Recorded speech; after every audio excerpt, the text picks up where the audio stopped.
Hey, what's going on, everybody? Thank you all for joining me at this time. My name is Shavi Zane, and I'm coming on to bring a message for the chosen. If you find that this resonates with you in any way, please be sure to like, subscribe, leave a comment below, and let us know how it resonates with your circumstance. So, as many of you are aware, I have recently posted my part one video for decoding of the book of Revelations. So we're going to do the part two here today. I do acknowledge the comments that many of you have made, and I appreciate some of the additional information that you all have added to the conversation. In terms of the seven churches, I was reading and discovering that they were located in Turkey. They are, located in Europe, but in Turkey. The seven churches. One person was able to let me know that Philadelphia is also located in Turkey. So all seven churches that were being addressed in Revelations are located in Turkey, which is in Eurasia, in between Europe and Asia. Okay. So now, or it shares territory with Europe and Asia. We also recognize that the seven churches are not churches like what modern day people think a church is, like a temple, a group of people that gather together, to pray and things like that. No, these churches are actually political assemblies. It's political groups. Okay. No different than the Republicans and the Democrats coming together to, collaborate on things. So that's what the churches represents. Now, we was talking about the churches, the seven churches, and the seven candlesticks. Now, the candlesticks are a representation of the angels, right? And the angels, they are the angels of the churches, the seven angels of the churches. The seven angels of the churches are actually, angel means messenger. So it's the mouthpiece, the one who speaks on behalf of that particular political party. So it's these messages that John is writing, this note that John is writing under the instruction of a man who comes in and says, hey, I want you to address this to each political leader of these seven churches. And I want you to let them know where they've gone in error, and also that if they don't get it right, they're going to be pulled out of their position. What prompted me to start doing this decoding, because I've done a lot of this in the past, but what prompted me to get back to this today was because, of course, I don't have to reiterate it, but I had the dream about Trump, and so it pushed me into thinking, okay, is Trump associated with Revelations where they speak about trumpets? Okay, so we're going to push further into the Revelations text and continue decoding, and please feel free to add your revelations, your spiritual downloads as you receive them. Add it to the comments below so that others can get that wake up call, because sometimes that light bulb goes off and then all the chosen see is like, oh man, I just got a download, whoa, and so then everybody starts adding their piece to the puzzle and we start really decoding some stuff. So I'm going to start Revelation 3. I'll start at chapter 3. I'm reading from the King James 1611 version. So it says, after this, I looked, and behold, a door was open in heaven. I'm going to read the little phrase above chapter 3, it's like a paraphrase. See what this is about. It says, John seeth the throne of God in heaven, the 24 elders. So in other words, 24 elders. So he saw a throne in heaven, which I will tell you all,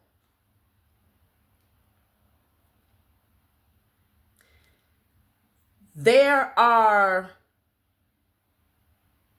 higher ranking beings in the underworld, right? That would be the powers that were, and their wickedness that they perform, in the darkness and in the light. But they have what some might see it as being heaven, because they're very wealthy. They have stolen all of the jewels of Mother Earth, right? They have raped the land. So when you go into their palace, or their underground tunnels, that's lavish with whatever they got going on, certain beings will call it heaven because it's so royal. Okay? But let's just see. 24 elders, the 4 beasts full of eyes before and behind, The elders laid down their crowns and worshiped him that sat on the throne. Okay, so the elders would obviously, there's 24 elders, 24 people who have some form of ranking or history, who are worshiping. So let's just see. After this, I looked, and behold, a door was open in heaven.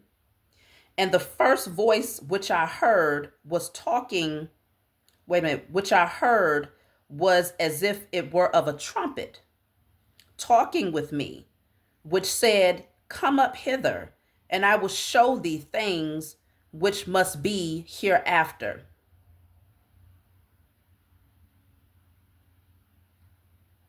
I just want to see something because I did skip.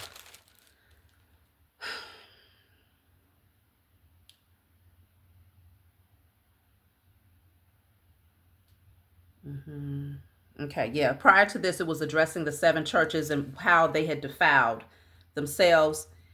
And so,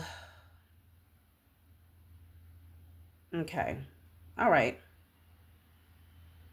Behold, I stood at the door and knock. If any man have a voice, open the door, I will come in to him. Okay, so I'll just keep going. So he's at this door. Someone comes through. It sounds like a voice of a trumpet, and they say, Come hither, I will show thee things which must be hereafter. So I'm going to show you things that's going to happen after this this encounter here. So future things is what they're going to show this person, John. And immediately I was in the spirit. And behold, a throne was set in heaven, and one sat on the throne. Okay, so there was a throne, somebody was sitting on the throne. And he that sat was to look upon like jasper and a sardine stone. So jasper and sardine stone is a very dark colored stone, okay? Let me just show y'all a depiction.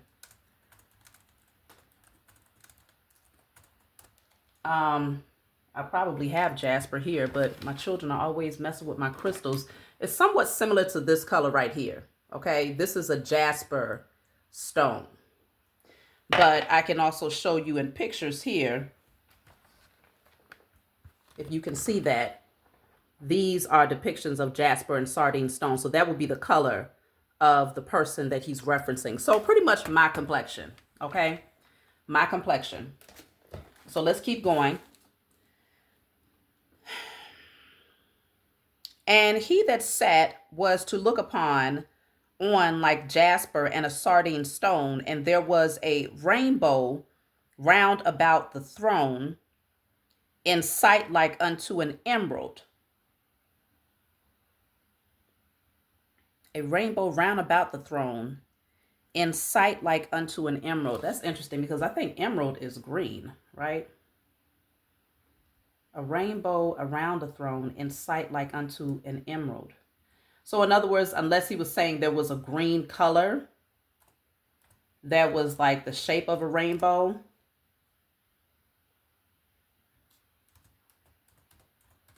That's what it seems. Yeah, emerald is green. This is emerald. Many of you already know what emerald looks like. But this is what he saw around the throne, okay? So it could very well be that this throne was just decked out with emeralds all around it, okay? Decked out with emeralds, so crystals. And so,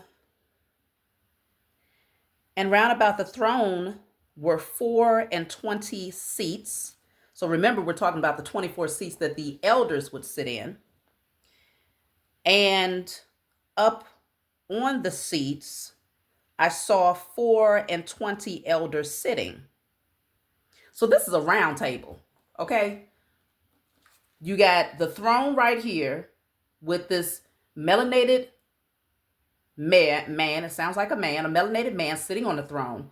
And surrounding him is 24 elders sitting in their seats, okay?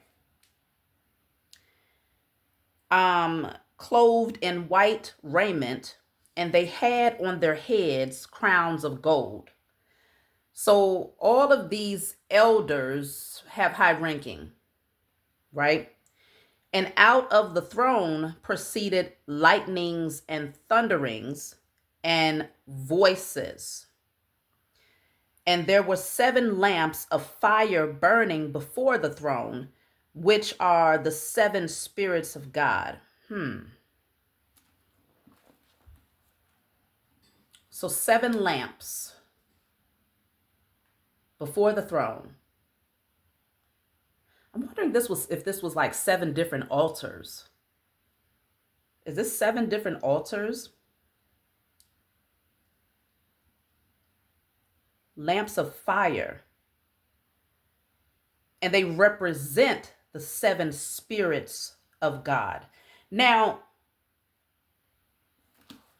based on what John is saying, John with no last name, based on what he's saying, he visualized the image of this dark-skinned man that was sitting in the chair is God. That's what he's saying. The image is God. Now, I didn't have to tell you anything. I'm not going to say it like that. We did speak on God also being referenced as, or the way that you define God is a deity. Okay, someone who you go to conjure up things, or to ask for particular things. It could be a deity, or it could be a person who is in a high-ranking position. So keep that in mind as we speak on when God is mentioned in the text. Just give me 1 second here. Okay. So these 7 spirits are supposed to be the spirits of God. So they will be the spirits of the man that he saw sitting in the seat, the melanated man sitting in the seat on the throne.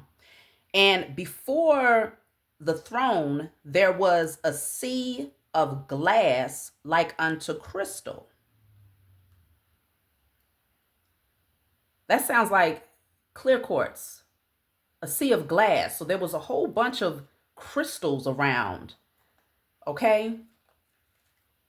And in the midst of the throne, around about the throne were 4 beasts full of eyes before and behind. So around the throne were 4 beasts full of eyes around and behind. So naturally, you would automatically imagine like some beast that just got eyeballs all over the place. But I'm picking up that this would be like protection, okay? Because if you got somebody that's a royalty like this, they got to have eyes, front, back, side, and center for protection. But let's just see. And the first beast was like a lion, and the second like a calf, and the third beast had a face as a man, and the fourth beast was like a flying eagle.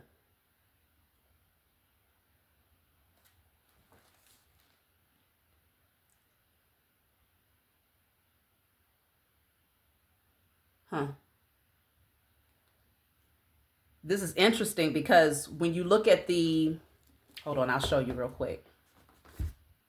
Okay, so this is the card that I wanted to show you all. This is the Wheel of Fortune, okay? The Wheel of Fortune has all 4 of these figures that are spoken about in this biblical text.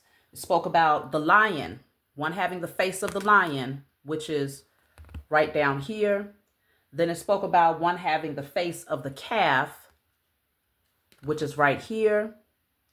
Then one having the face of a man, which is here. And one having the face of an eagle, which is here.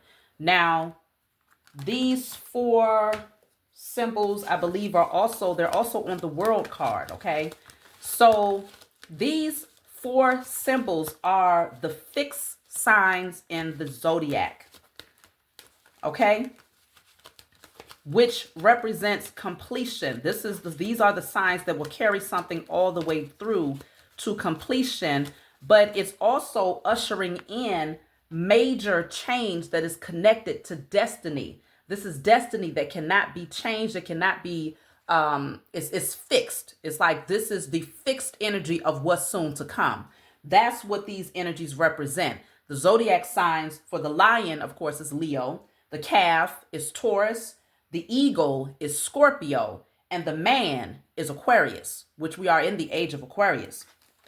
So let's see, what is this getting into? Because now we see that this is a man who's sitting on the throne, a melanated man who has this throne that's full of emerald, beautifully sparkling with these 7 spirits, which I really feel with, it says lamps, burning lamps. So this could be like altars surrounding the throne. And then these 4 beasts that are now referenced as the 4 zodiac signs that are the fixed zodiac signs. Now, fixed zodiac signs occur in the middle of each season, representing the steady, sustaining energy that certain things, that carries things through to completion. They are known for their persistence, reliability, and ability to follow through, often embodying strong will and consistency in their respective elements. So these are the fixed signs associated with stability. They're going to carry through the assignment, okay? So now let's see, what is this all about? And the 4 beasts had each of them 6 wings about them, and they were full of eyes within. And they rest. Now this rest has a symbol next to it, which represents, well, that's interesting, because the symbol in the King James, in the 1611 version, it gives you like little footnotes to tell you what the little symbols represent by the text. So I'm reading this right here. And it says they have no rest. So, and they have no rest, not day and night, saying, holy, holy, holy, Lord God Almighty, which was and is to come.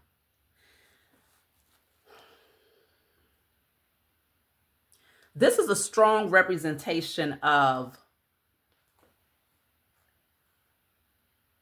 destined change, change that's never ending, cycles that repeat over and over again. They don't stop. This goes on for eternity.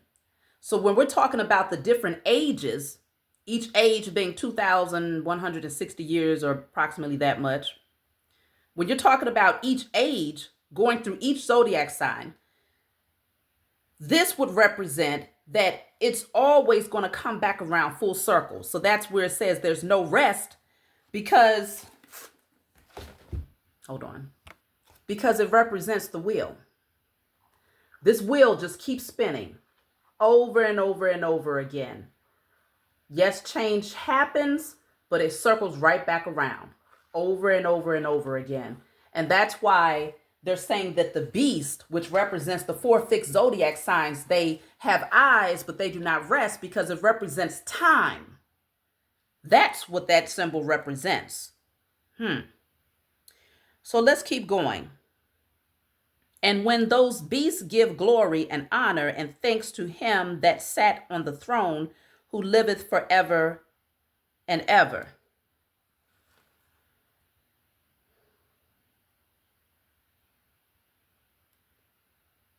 So the man who has the countenance or the image of jasper, melanated man, sitting on a throne of emerald. Let me see the significance of emerald, because that's standing out for me. So I want to see if there's anything else that we need to know.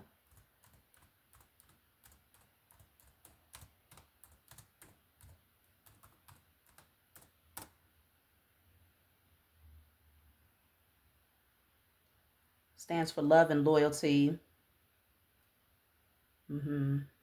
wisdom and insight, growth and rebirth, healing and protection.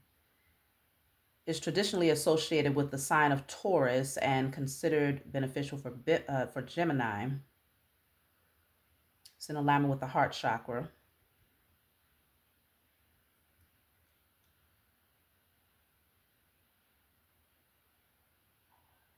For good fortune. Okay.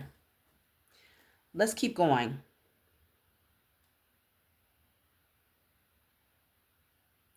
So where did I stop off?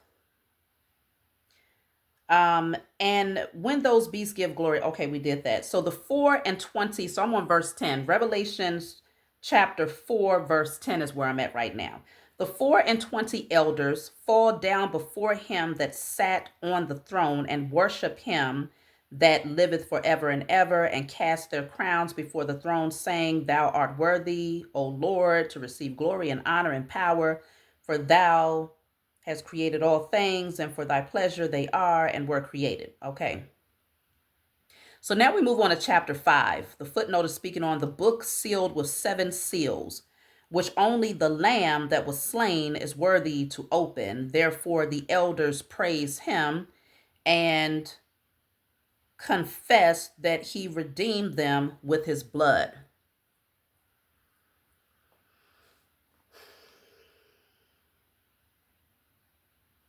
So we already read that the man who sit on the throne then clearly is representation of the Lamb, because that's what chapter 5 is going on to say. The man who sits on the throne is representation of the Lamb, the one who was sacrificed, who possesses lots of power. This is a melanated man. The elders that surrounds this melanated man, they worship, but they all have crowns on. These 24 elders wear crowns. So they have some sort of ranking, and they worship the melanated man, saying, you have redeemed us with your blood. Now, this melanated man is surrounded by symbols, high vibrational energy, the wheel of fortune. This is saying a lot that a lot of people are just not ready for, okay? Let's keep going. And I saw in the right hand of him that sat on the throne a book written within, and on the backside sealed with 7 seals. There's the number 7 again. In his right hand, a book within, holding a book. And on the backside, sealed with 7 seals. That's interesting. I want to show you all something here. Now, obviously, this may not be exactly what it looks like, but if you all see this, some of you might have this. This is a book that I have. This possesses the 7 crystals, which represents the 7 chakras. Okay. Now, I don't know if this is a depiction or similar to what was viewed there, but I just wanted to show y'all that. It just came to mind, so I wanted to show it to you. That's where I write a lot of things. Now, let's see. Okay, let's see. And I saw a strong angel proclaiming with a loud voice, who is worthy to open the book and to loose the seals thereof? So an angel, again, is a messenger. So this messenger is saying, who's worthy to open this? Who is worthy to conceal what is within this book? So who is worthy to relay the mysteries, to understand the mysteries that is sealed within this book? And no man in heaven, nor in earth, neither under the earth, was able to open the book, neither to look therein.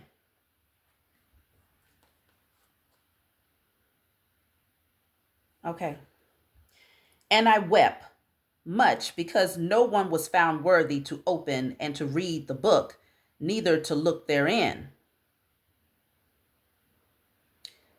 So of all of these people, that's interesting, because even the elders, they're saying that even the elders who had crowns, those beings who were in high ranking positions, were not even worthy of understanding what was in the book, what the melanated man that sat on the throne possessed, the wisdom that he possessed. In other words, they was not worthy of his wisdom. None of them were worthy to receive the wisdom that he possessed, because he possessed the book. In his right hand was the knowledge, the wisdom, knowledge, and understanding. And the messenger that stood there said, who is worthy? No one is worthy. Okay. So John, with no last name, said he started crying. What you crying for? So then we have here, and one of the elders saith unto me, weep not. Behold, the Lion of the tribe of Judah, the root of David, have prevailed to open the book and to loose the seven seals thereof. So the Lion of the tribe of Judah, Leo, the lion, is worthy. Let's see.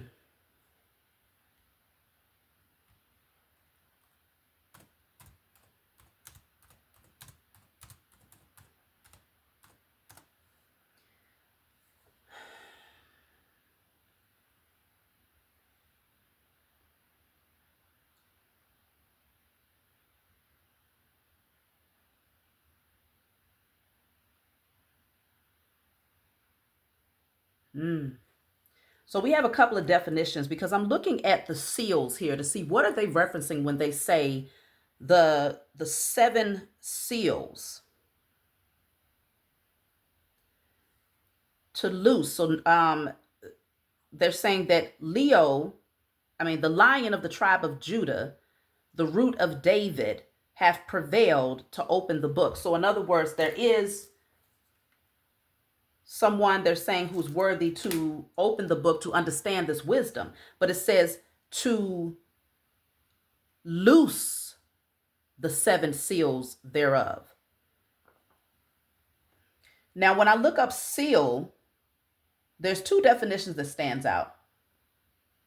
One is saying in a legal or official sense, a seal is an emblem or a stamp used to signify authenticity or authority on documents. So it could be like a stamp, right?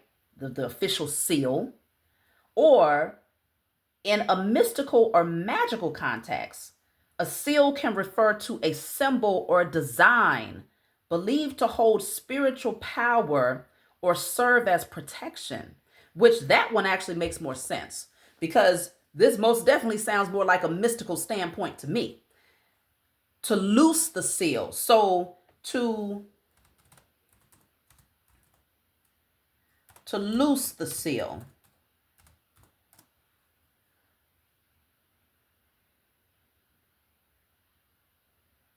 To break open. Okay? To break open, or it could mean unveiling secrets or revealing prophecies. So that's what it means. So unveiling secrets and revealing prophecies is said that the lion, I keep saying the lion. Yeah, the lion, Leo energy, tribe of Judah, would be worthy to relay the mysteries of the book that was in the hand of the melanated man who sits on the throne, right? So let's see. And I beheld, and lo, in the midst of the throne and of the four beasts, and in the midst of the elders stood a lamb, as it had been slain, having 7 horns and 7 eyes, which are the 7 spirits of God, sent forth into all the earth. So in the midst of everybody that was there, he beheld, so he saw a lamb that had been slain, so it had been killed, having 7 horns, 7 eyes, which are the 7 spirits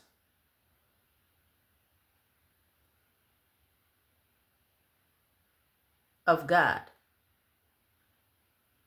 set forth into all the earth.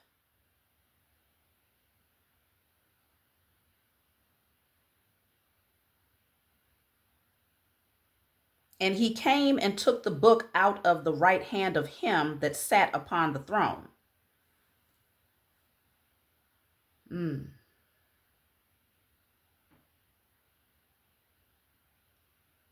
Oh.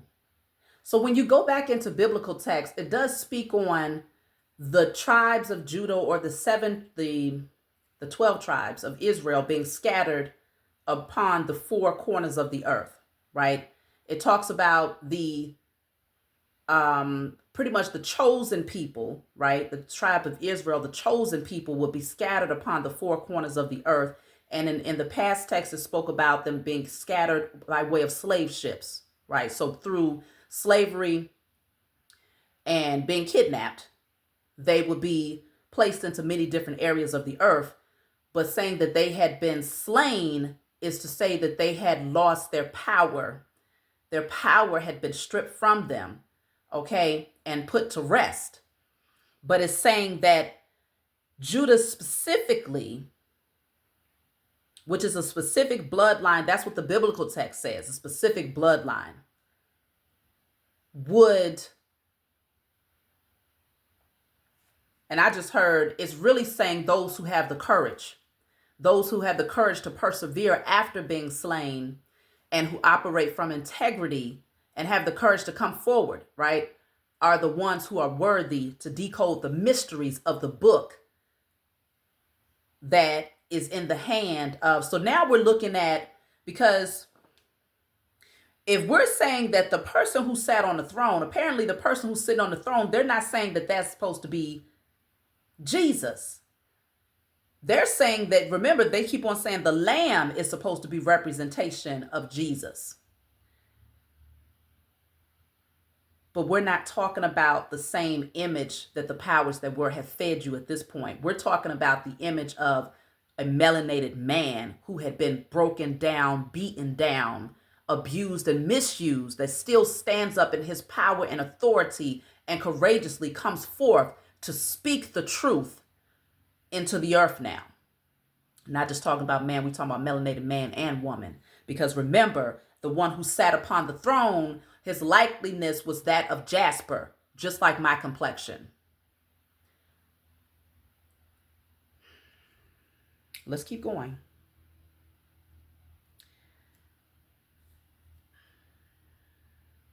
And he came and took the book out of the right hand of him that sat upon the throne. Now I'm on verse 7, chapter 5, verse 7, Revelations chapter 5, verse 7. So he came and grabbed the book.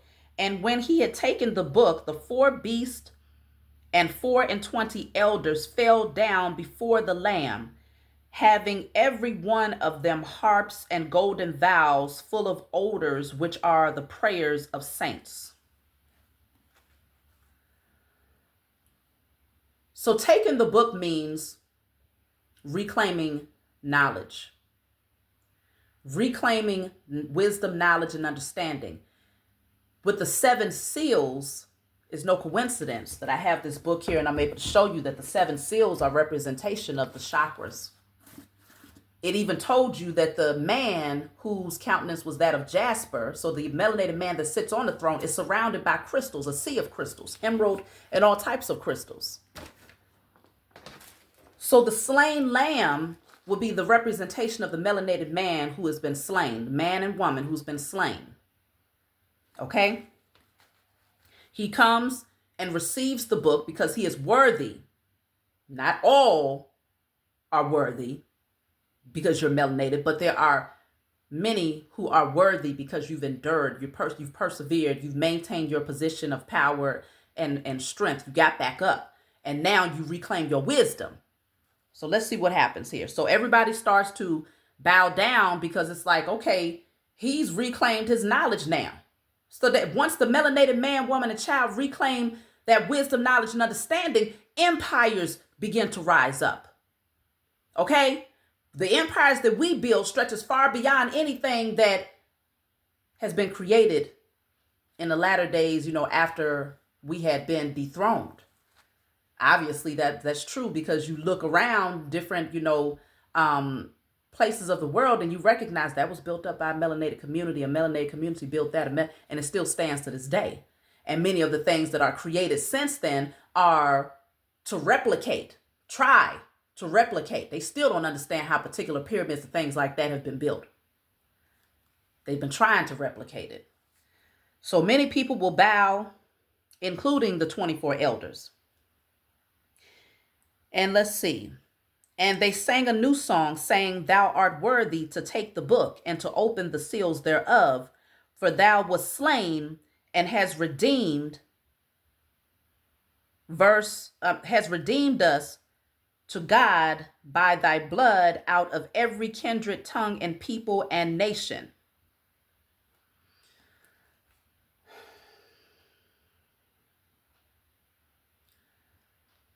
There's been a lot of melanated men and women who have been slain and sacrificed for the sake of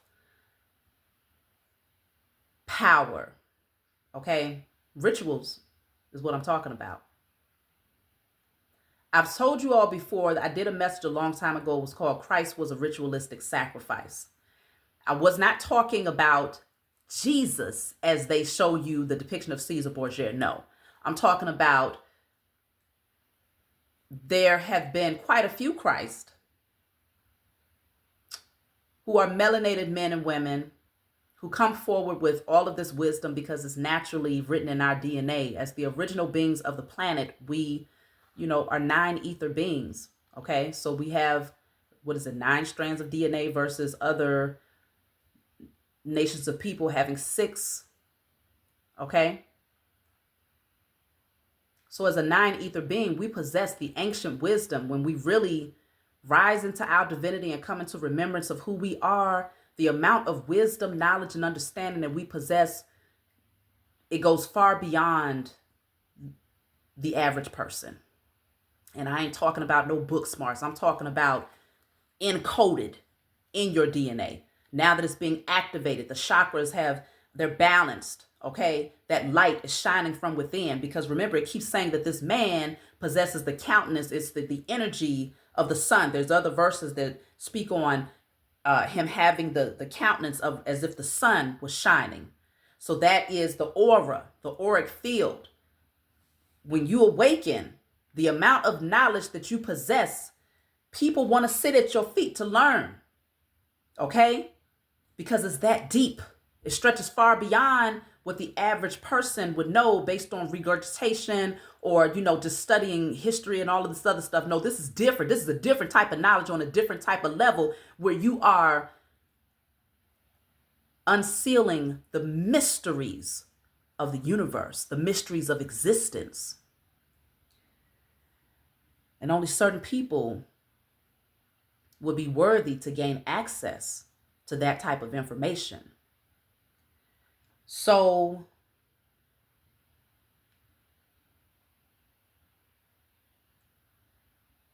and has made, okay, so let's see. Thou art worthy to take the book and to open the seals thereof, for thou wast slain and has redeemed us to God by thy blood and out of every kindred and tongue and people and nation. This is not a slaying that someone walks in and says, take me out. Take me out. No. This was a man who was taken out because of what he knew. Because of what he knew, he was killed. And they used him for their ritualistic sacrifice and completely turned his image around and upside down and regurgitated back to the world a false representation of who this slain man was during that time. But consider it's bigger than just the physical. It's not just physical. This stretches further into astrological slang, where I was telling you all about in the beginning. We're talking about the ending of the Aries energy, Aries being the ram, which is an adult lamb, moving into the age of Pisces. So it's putting to rest the age of Aries and pushing into the age of Pisces.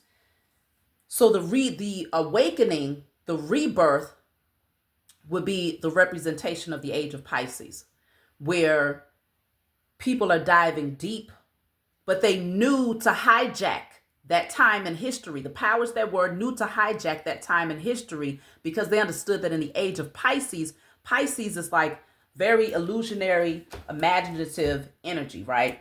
And so you're in this deep thought. You're seeking something beyond what you see. And so they understood that in the age of Pisces, this would be prime opportunity to jump in and to pretty much hijack the entire age into building up their rulership and their empire, because it will be the time where people are easily fooled by illusions. And so they created a lot of illusions in the age of Pisces in hopes that it will be able to even progress here in the age of Aquarius.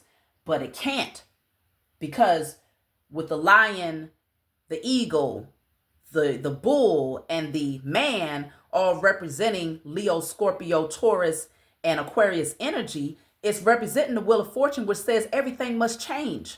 It's always moving. It's always moving. And it's what's to come is already fixed. You can't change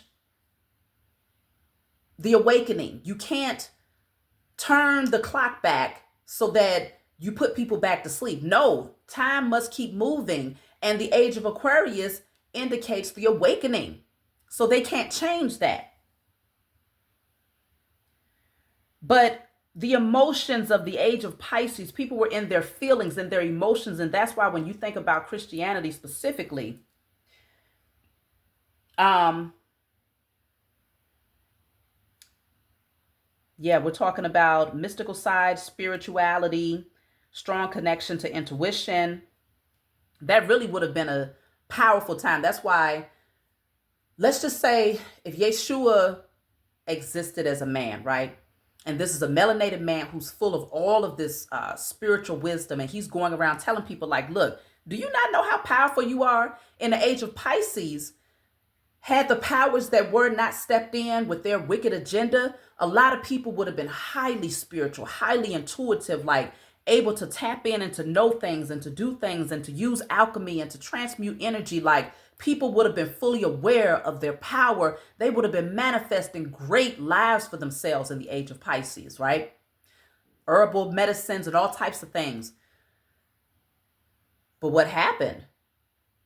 The powers that were, they decided to come in. The Roman Empire said, oh no, we can't have this melanated man going around waking people up, because that's just going to make them go against what we've created in rulership. So if they know who they are, then we can't be in control of them. A person that knows who they are cannot be controlled. And so in the age of Pisces, they knew that they had to come up with a game plan. So they decided to take the image of a melanated man who was full of wisdom and use him for their greatest ritual, which would be his slaying, which that one melanated man will represent many melanated man and children that will go on to be slayed for their power, to enhance their ranking and to prolong their authority over the masses. Okay. So this is bigger. And so let me see. Also,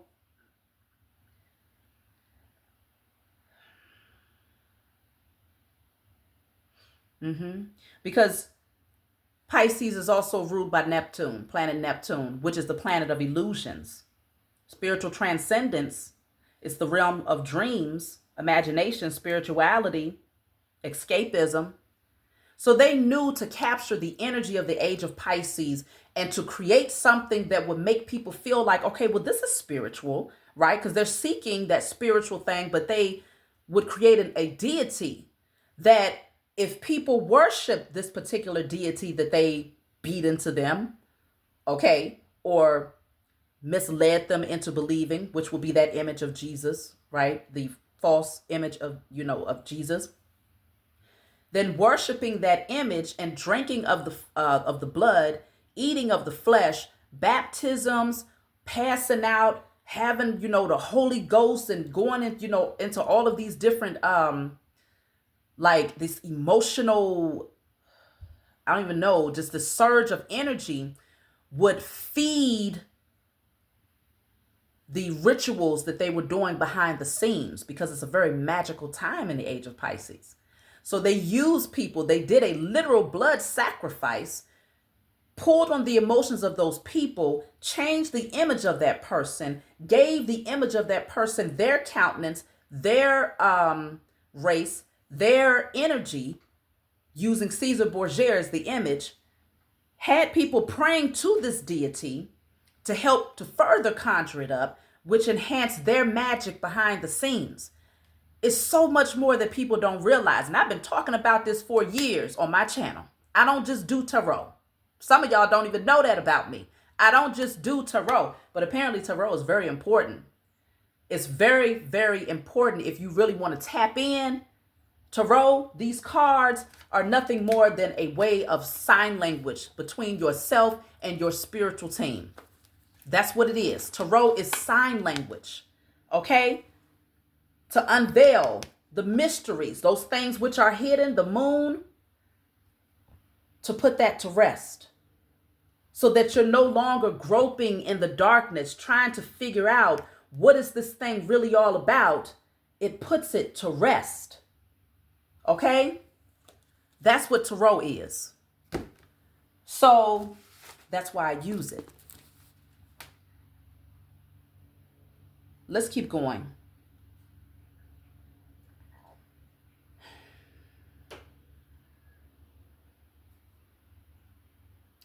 All right, so I'm going to go to verse 10. So chapter 5, Revelations chapter 5, verse 10. And has made unto us our God kings and priests, and we reign on the earth.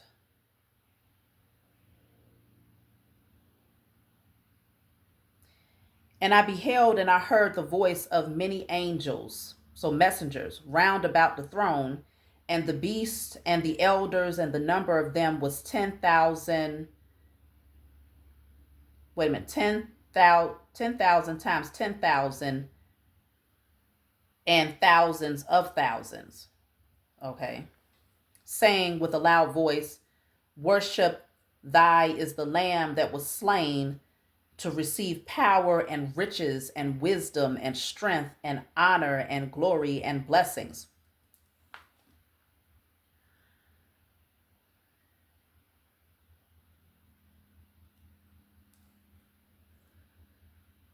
And every creature which is in heaven and on earth and under the earth, such as are in the sea, and all that are in them, heard I saying, bless, honor, glory, and power be unto him that sitteth upon the throne and unto the Lamb forever and ever.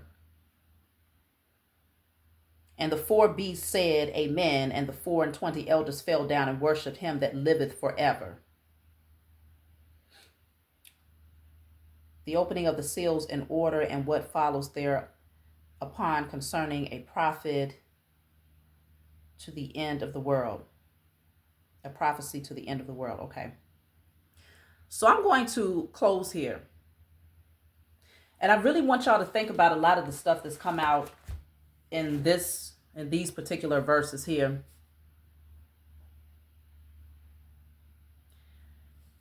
Keeping in mind that the powers that were, King James, played a major role in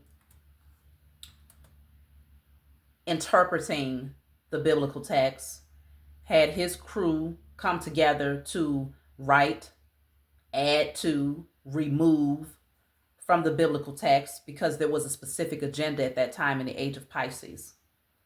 And so they want you to believe that continuing to worship the dead, they won't tell you that you're worshiping the dead, right? Because they want you to believe, okay, but he came back from the dead.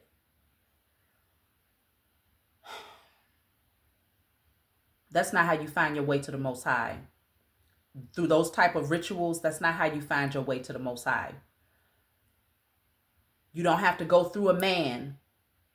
Do I believe that if Yeshua existed, that he was honorable, that he would have been someone that possessed lots of wisdom, that maybe even I would have wanted to learn from? I will give credit where credit is due. Okay, no different than I would give honor and credit to, Malcolm X, Marcus Garvey, the different leaders who were here who were also slain. But to think that the way to the Most High is by saying, because of your blood, I will drink of it. I will eat of your flesh, and I will give thanks for your slaying, because of you being slayed, I now have the ability to live. That's some wicked. When I tell you, you want to talk about some rituals, you want to talk about, Hey, I know a lot of people don't put a negative connotation on witches or warlocks, but that's some witchy stuff right there.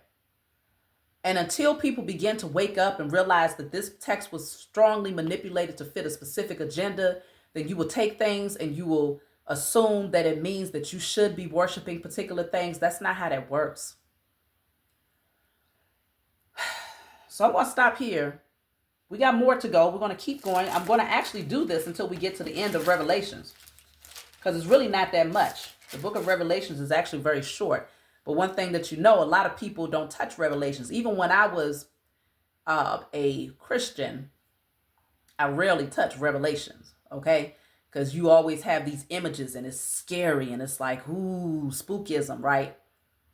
But now that I'm awakened, I realize that it's really just a blueprint to show the way that the powers that were predicted their astrological ending, like their rulership coming to an end. And what they predicted is that even they, as so-called kings and priests and wealthy men and women of the world, they would have to give honor and bow down before the chosen, the slain lamb, as they want to call it.